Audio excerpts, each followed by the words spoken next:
darating ang panahon na mawawala tayo sa mundong ito.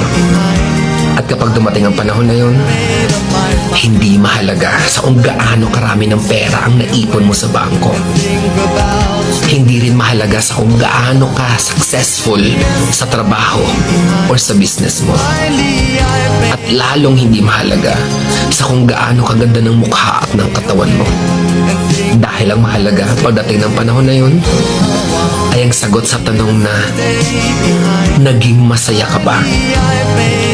Nagawa mo ba ang kagustuhan ng puso mo kahit pag-gaano ka malito sa mata ng mundo?